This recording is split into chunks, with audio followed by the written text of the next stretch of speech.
Selamat pagi Tono, apa kabarnya hari ini? Baik. Baik, Ibu mau menanyakan sesuatu ya.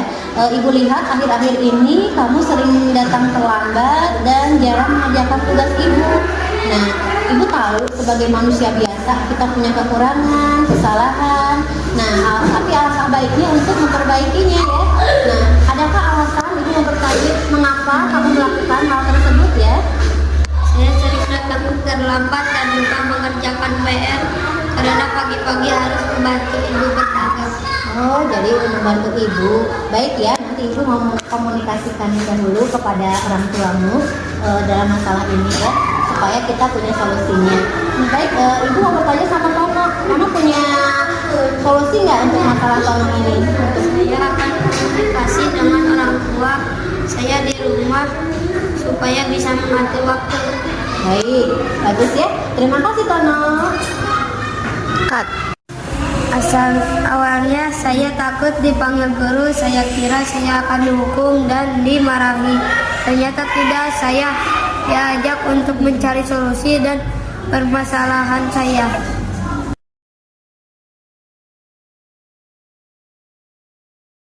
Bismillahirrahmanirrahim. Assalamualaikum warahmatullahi wabarakatuh. Kepada Bapak Kepala Sekolah yang saya hormati, juga Ibu Guru yang saya hormati, alhamdulillahirabbil alamin. Puji dan syukur kita panjatkan kehadirat Allah Subhanahu wa taala atas rahmat dan karunia-Nya kita bisa berkumpul di sini. Salawat dan salam tidak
kebalikannya. Kemudian kita mencoba mengubah orang agar berpandangan sama dengan kita. Teori kontrolnya, dunianya kita berusaha memahami pandangan orang lain tentang dunia. Perilaku buruk dilihat dari sebagai satu kesalahan. Teori kontrolnya, semua perilaku memiliki tujuan. Orang lain bisa mengontrol saya, hanya Anda yang bisa mengontrol saya. Saya bisa mengontrol orang lain, Anda tidak bisa mengontrol orang lain. Pemaksaan adalah suatu tujuan gagal. Teori kontrolnya ini, kolaborasi dan konsensus menciptakan pilihan-pilihan baru.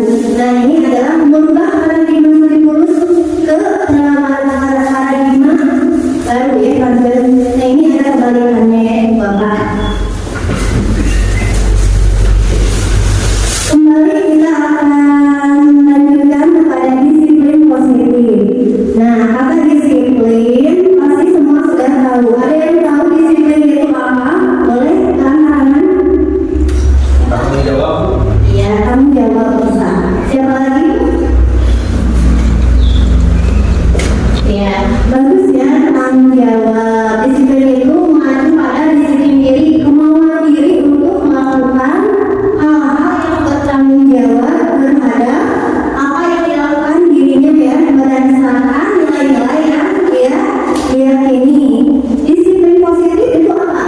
Merupakan salah satu cara penerapan untuk menumbuhkan kesadaran serta memberdayakan peserta didik tanpa imbalan penghargaan atau reward, ancaman atau hukuman. Kalau misalkan berdisiplin, biasanya didasarkan pada hati atau niat sendiri ya.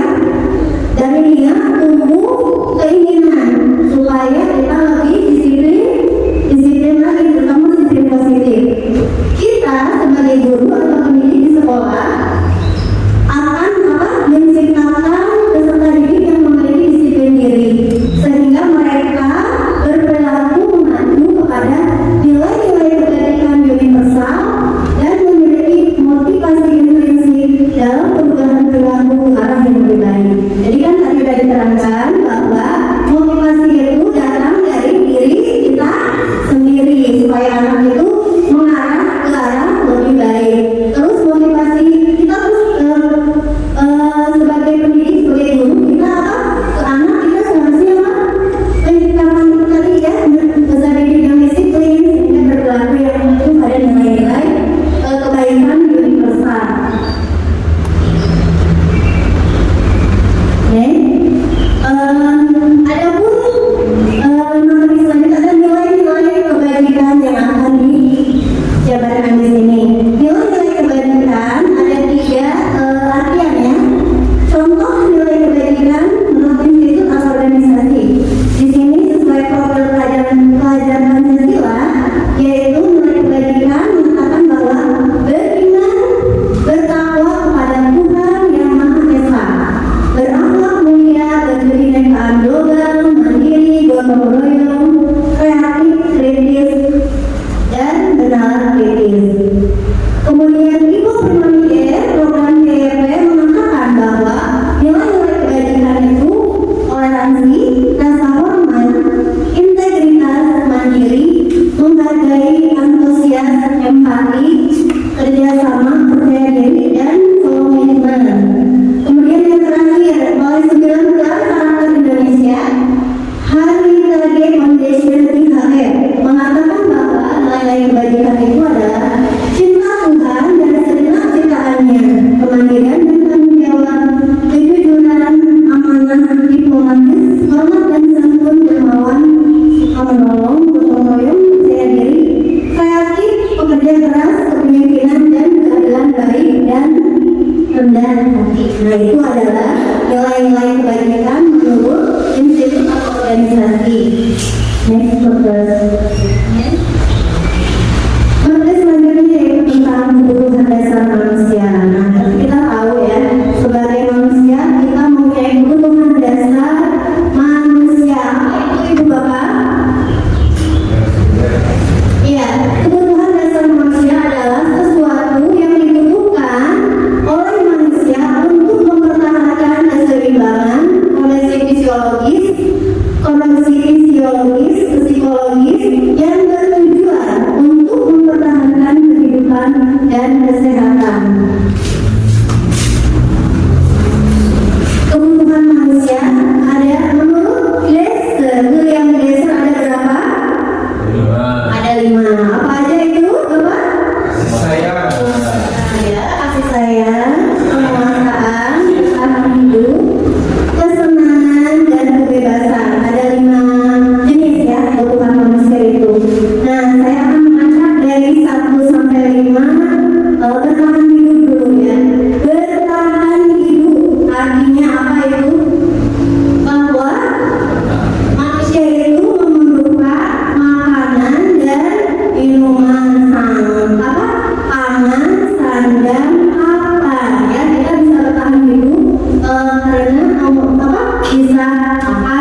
kebebasan dalam memilih sesuatu yang tentunya berpositif sebagai orang tua atau pendidik. Kita hanya apa?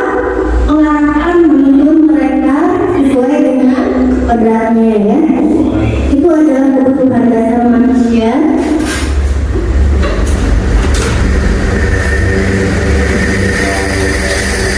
Motivasi perilaku manusia.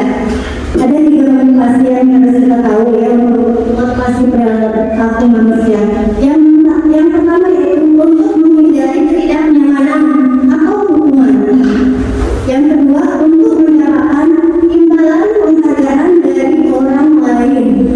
Yang ketiga untuk menjadi orang yang mereka inginkan dan menghargai diri sendiri dengan nilai-nilai yang mereka percaya. Untuk menghindari ketidaknyamanan atau hukuman, biasanya motivasinya kita menghindari hukuman itu. Untuk mendapatkan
teruskan ya sebagai posisi manajer. Jangan sekali-kali kita berada di posisi menghukum atau membuat anak merasa bersalah. Perbedaan. Nah, di sini kita akan bicara dengan perbedaan peraturan dan keyakinan kelas. Coba siapa yang tahu apa itu aturan dan apa itu keyakinan kelas? Baik, sebelum nanti ada yang tahu, Bu Asri? Aturan dibuat oleh satu orang, misalkan guru yang membuat aturan tersebut. Dan itu sifatnya apa? Otoriter ya, karena guru yang melakukan aturan. Sementara keyakinan dibuat secara bersama-sama ya, bersama-sama dengan siswa atas diskusi. Kemudian di sini contoh aturan di sini, misalkan dilarang membuat apa? Mencoret tembok. Sifatnya negatif ya. Kemudian jangan membuang sampah sembarangan, itu kalimat negatif. Sementara kalau keyakinan, misalkan saling menghormati ya, kalau katanya di jalan berbagi. Kemudian menjaga kebersihan. Kalau dilarang membuang sampah, kata negatifnya, maka positifnya untuk keyakinan yaitu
anak yang suka kesiangan, tidak mengerjakan PR, kemudian ada yang nyontek, dan lain sebagainya.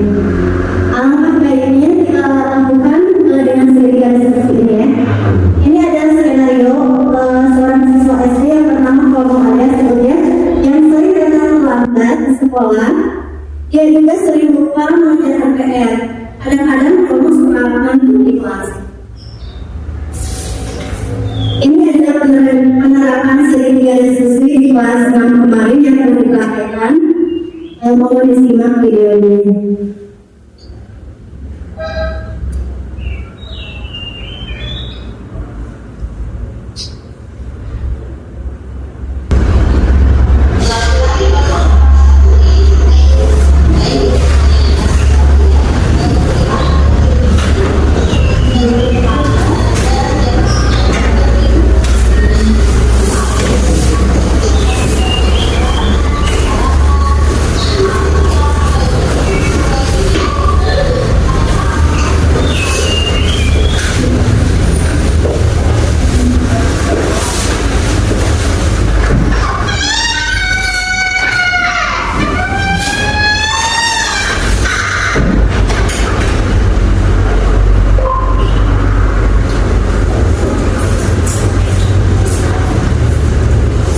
Diskusi adalah suatu proses dialog untuk menyelesaikan masalah di kelas supaya anak bisa kembali ke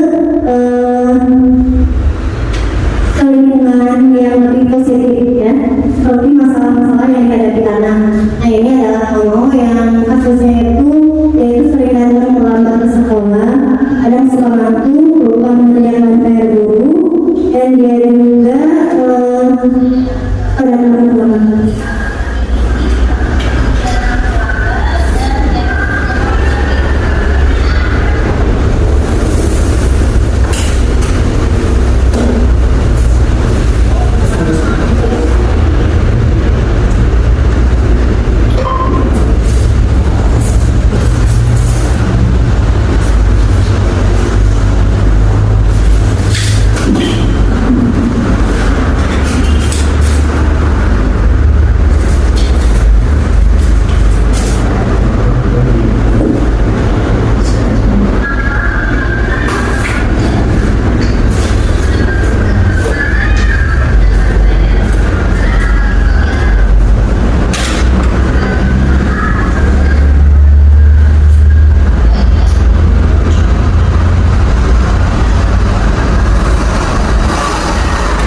diskusi, kemudian umpan baliknya dari si Komo.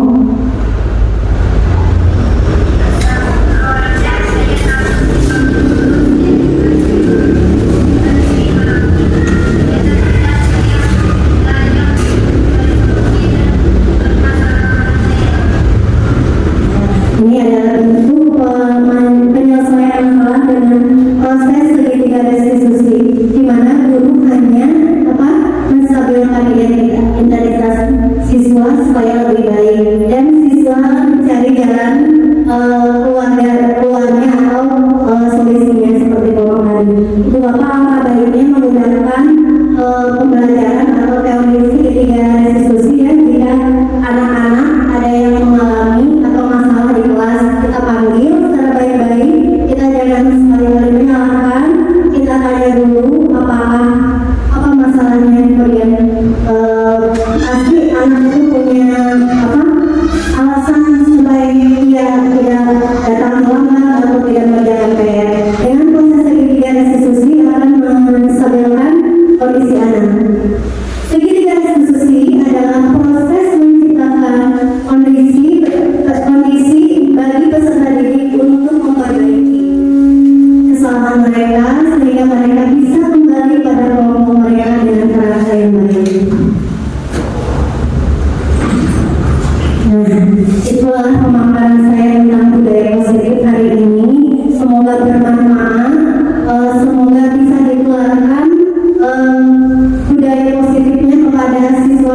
wali kelas sama untuk guru-guru kelas yang ada di Ciaro 2 di sini.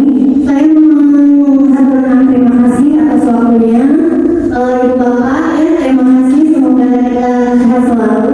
Terima kasih, wabillahi taufiq wal hidayah. Assalamualaikum warahmatullahi wabarakatuh.